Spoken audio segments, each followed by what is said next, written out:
Gospel Topic Essays, Book of Mormon, and DNA Studies. In this series, I will thoroughly examine the Gospel Topics essays published on the official LDS Church website.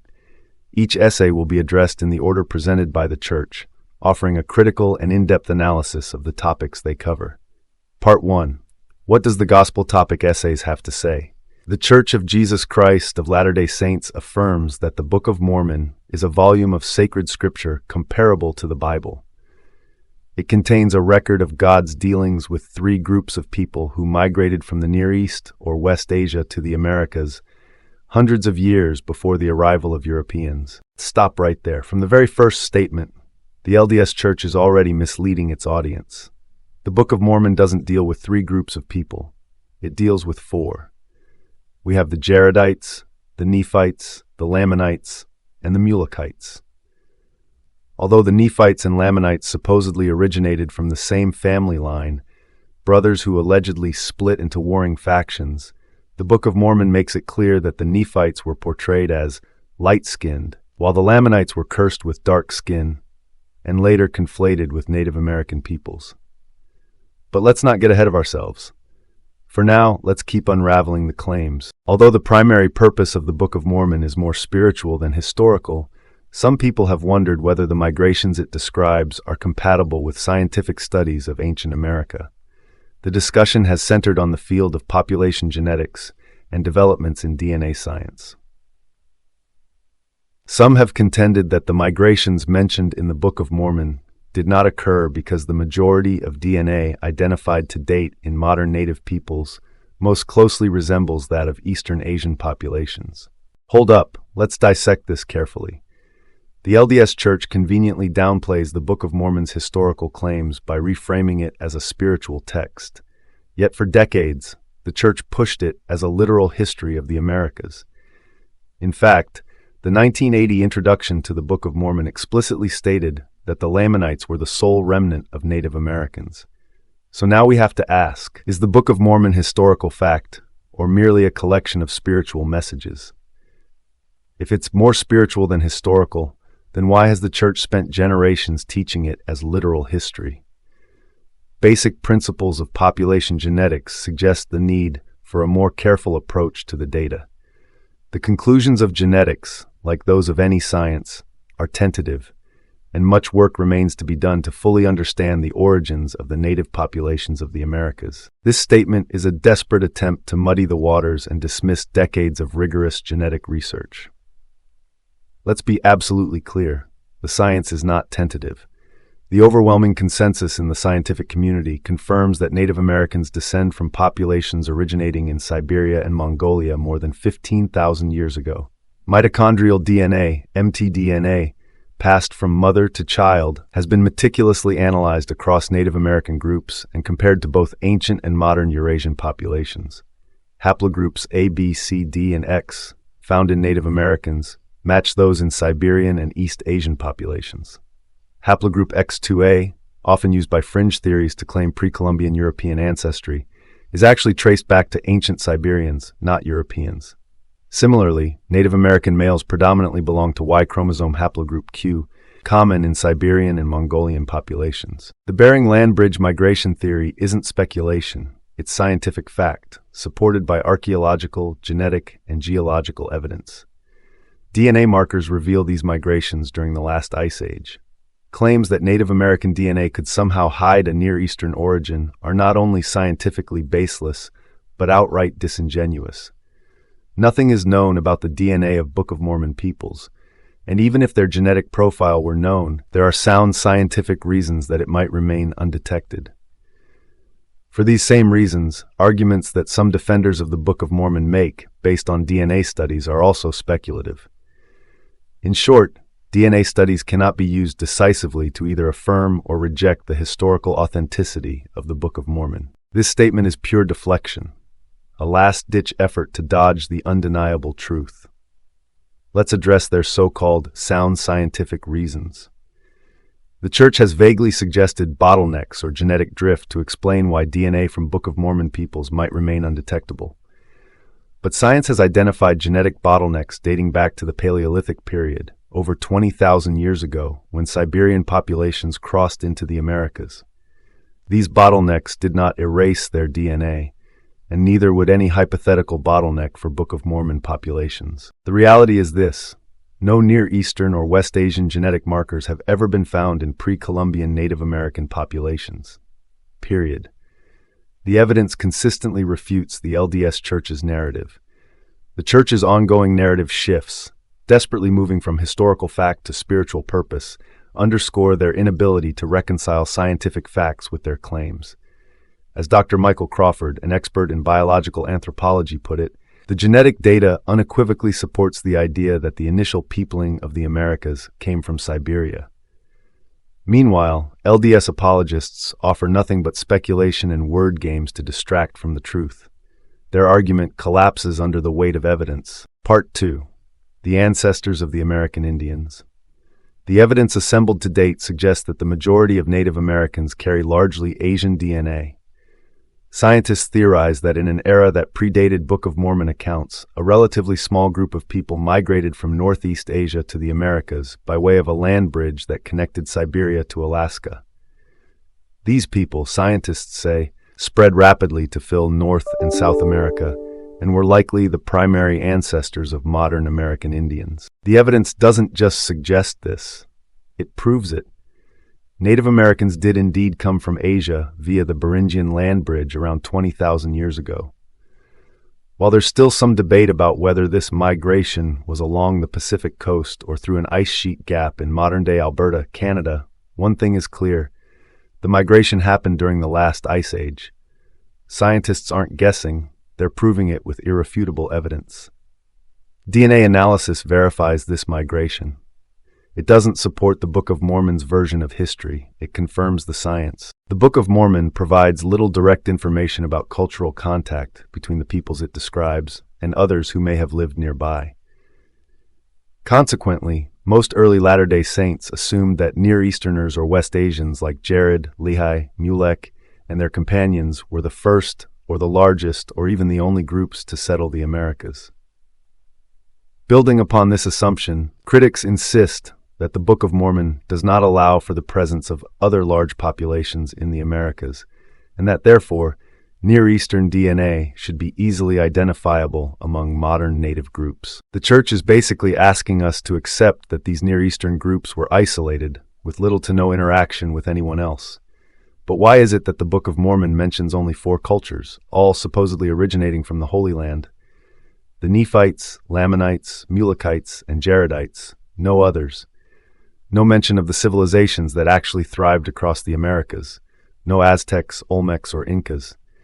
These empires built cities and monuments that still stand today. Where are they in the Book of Mormon? Why is there no mention of them? If these groups lived on the same land, wouldn't their paths have crossed? Instead, we're left with the improbable narrative of 4 isolated groups, no diversification of culture or interaction with the civilizations around them. The Book of Mormon itself, however, does not claim that the peoples it describes were either the predominant or the exclusive inhabitants of the lands they occupied. In fact, cultural and demographic clues in its text hint at the presence of other groups. At the April 1929 General Conference, President Anthony W. Ivins of the First Presidency cautioned, "We must be careful in the conclusions that we reach. The Book of Mormon does not tell us that there was no one here before them, the peoples it describes. It does not tell us that people did not come after." This claim is a convenient cop-out. They say cultural and demographic clues hint at other groups, but if all these so-called clues are just splinter groups of Nephites, Lamanites, or Jaredites, then there's no actual evidence of non-Book of Mormon peoples. No independent civilizations. No outsiders with their own cultures. The Book of Mormon is narrowly focused on a handful of groups, and any clues about others can easily be explained away as part of that narrative. So where are these other groups? Where's the concrete evidence? Where's the text?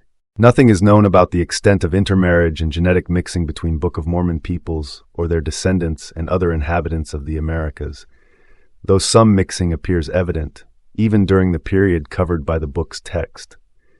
What seems clear is that the DNA of Book of Mormon peoples likely represented only a fraction of all DNA in ancient America.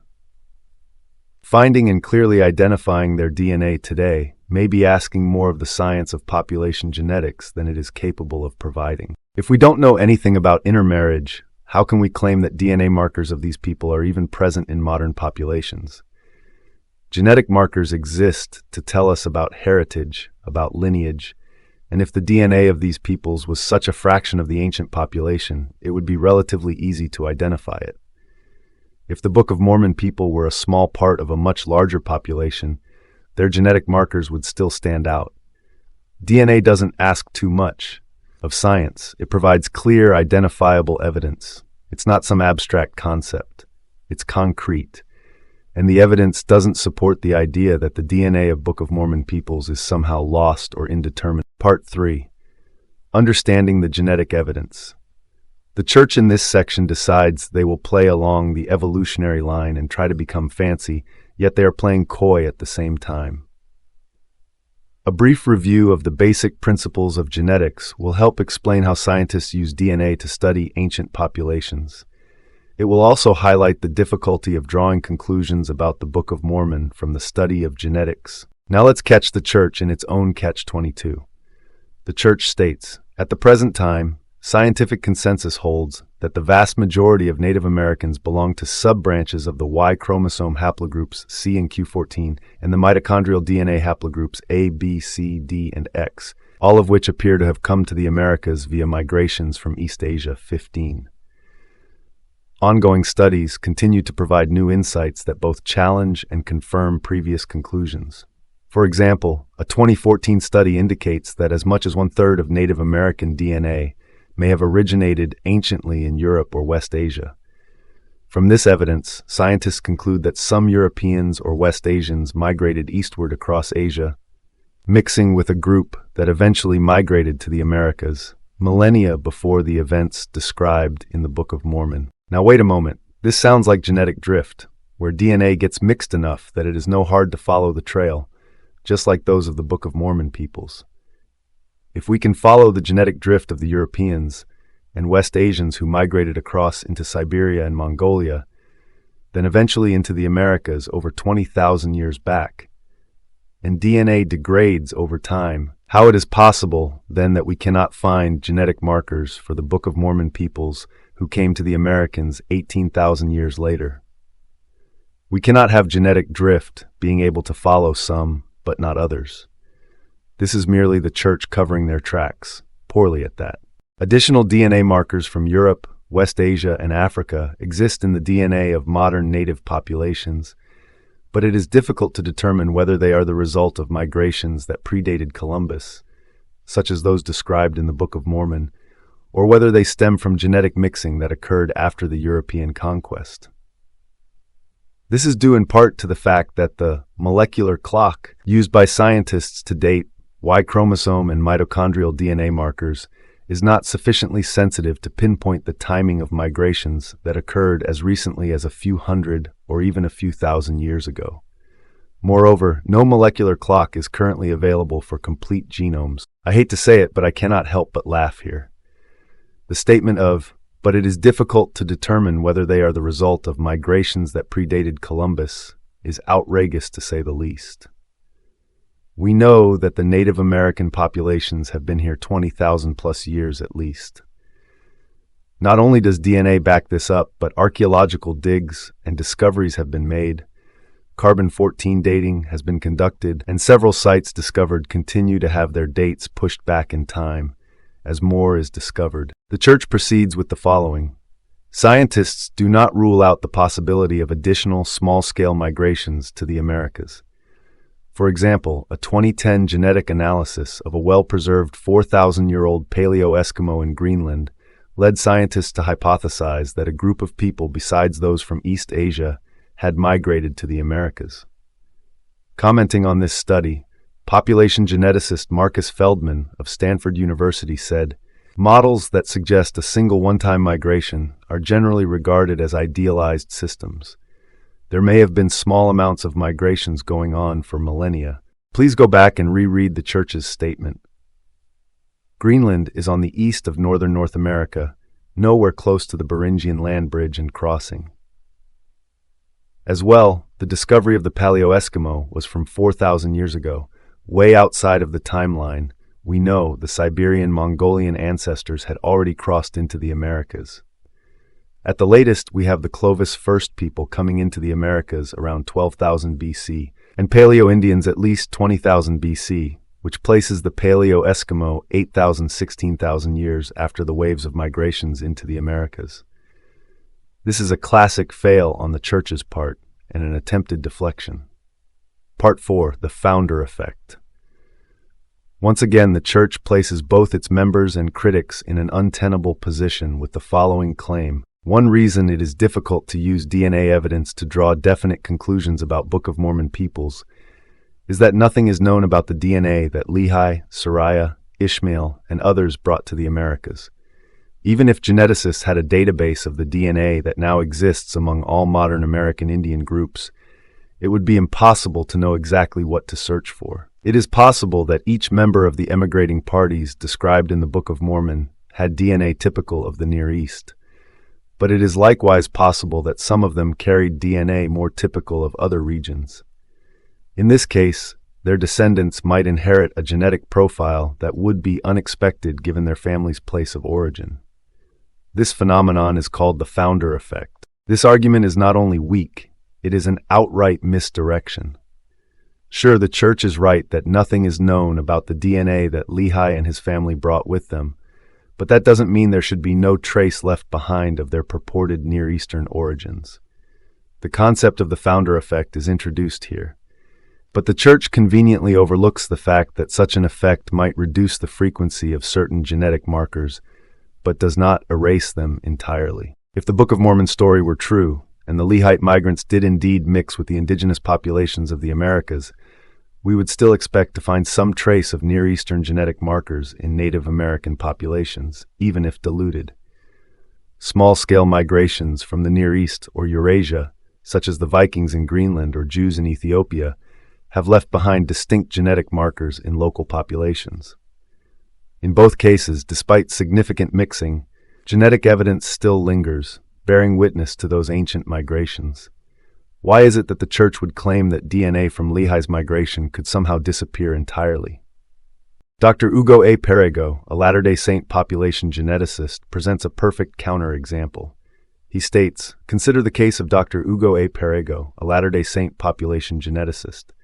His genealogy confirms that he is a multi-generation Italian, but the DNA of his paternal genetic lineage is from a branch of the Asian Native American haplogroup C.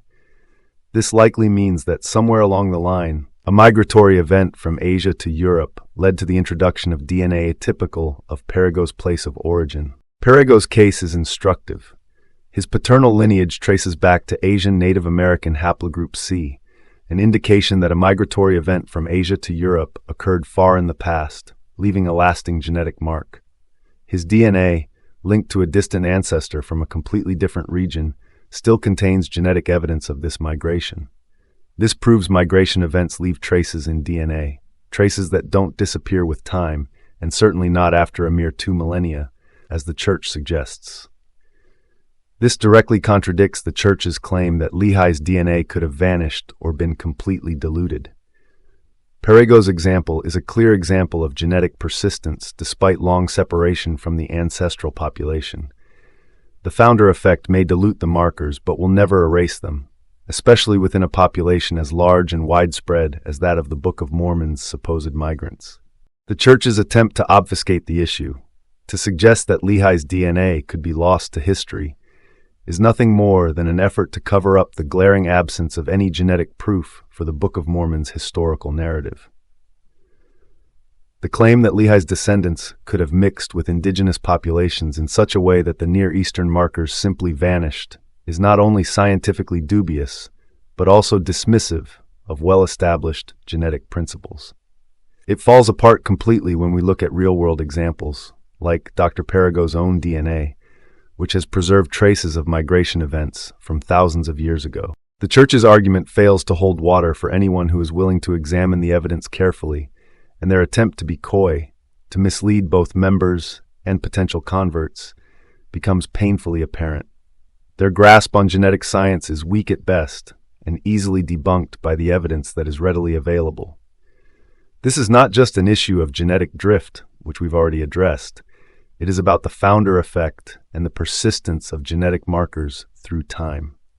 And the Church's attempts to use this concept as a smokescreen for the complete absence of evidence for the Book of Mormon's historical claims only exposes their unwillingness to confront the hard facts head-on. Part 5. Conclusion.